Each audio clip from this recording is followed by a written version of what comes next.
പൊങ്കലും പൊന്നോണവും സംക്രമ സന്ധ്യകളിൽ എങ്ങോ മറഞ്ഞതെന്തേ മരുഭൂവിൽ തേയില കൊളുന്തുപോൽ ജീവിതവാടിയിൽ വേനലിലെരിയുമിത്തീരഭൂവിൽ ഇവിടെ നിൻഘോഷ്പബിന്ദുടയുന്നു,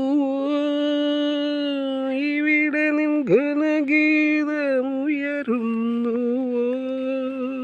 ഉയരുന്നു, ഉയരുന്നു. സുഹൃത്തുക്കളെ, ഇതാണ് എൻ്റെ കവറിൽ വട്ടേല കുമ്പിൾ കുത്തി അതിൽ മണ്ണ് നിറച്ച് നട്ടിരിക്കുന്ന തൈകളാണ്. പാകിയ തൈകൾ പറിച്ച് വട്ടയില കുമ്പിൾ കുത്തി അതിൽ വളർത്തിയതാണ്. ഇതുണ്ട്.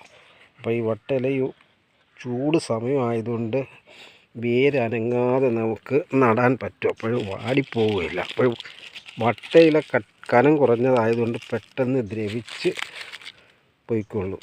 അപ്പോൾ ഇതാണ്ട് വേര് ഇറങ്ങിയിരിക്കുന്നുണ്ട് വട്ടയില. ഇപ്പോഴേ വേരിറങ്ങിയിട്ടുണ്ട് വട്ടയിലയുടെ പുറത്തോട്ട്. അപ്പോൾ നമുക്ക് ഇത് വട്ടയില, ഈ ഇല കുമ്പിൾ കുത്തിയ ഇല മാറ്റാതെ തന്നെ അതേപടി നമുക്ക് നട്ടാൽ മതി. അപ്പോഴും ഈ ചൂട് കൊണ്ട് വാടില്ല. അപ്പോൾ ചൂട് സമയമായതുകൊണ്ടാണ് ഇങ്ങനെ ചെയ്യുന്നത്. ഇനി ഈ തറ അത്ര ശരിയല്ലാത്തത് കൊണ്ടാണ് ഇവിടെ പാത്തി എടുത്തിട്ട് ഷീറ്റ് വിരിച്ച് അതിൽ വേറെ മണ്ണ് കൊണ്ടിട്ടിട്ട് ഇട്ടിരിക്കുന്നത്.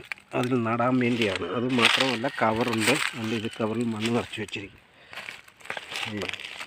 അപ്പോൾ ഇനി ഈ കുമ്പളൂത്തി വളർത്തിയിരിക്കുന്ന ഈ മുളക് തൈ, പച്ചമുളക് തൈയാണിത്. വലിയ പാടാണ് പച്ചമുളക് തൈ വളർത്താൻ. അത് ഇവിടെ കുഴിച്ച് വയ്ക്കാനാണ്. അപ്പോൾ ഈ ഇല, ഇത് കുമ്പളൂത്തി ഇല മാറ്റാതെ തന്നെ വയ്ക്കാം. അപ്പോൾ ഇത് വാടിപ്പോവുകയില്ല. ഇതിൻ്റെ ചൂട് അനക്കം തട്ടാതെ, വേരിനനക്കം തട്ടാതെ നടാം. അപ്പോൾ വാടാതെ നിന്നോളൂ. ഓക്കെ.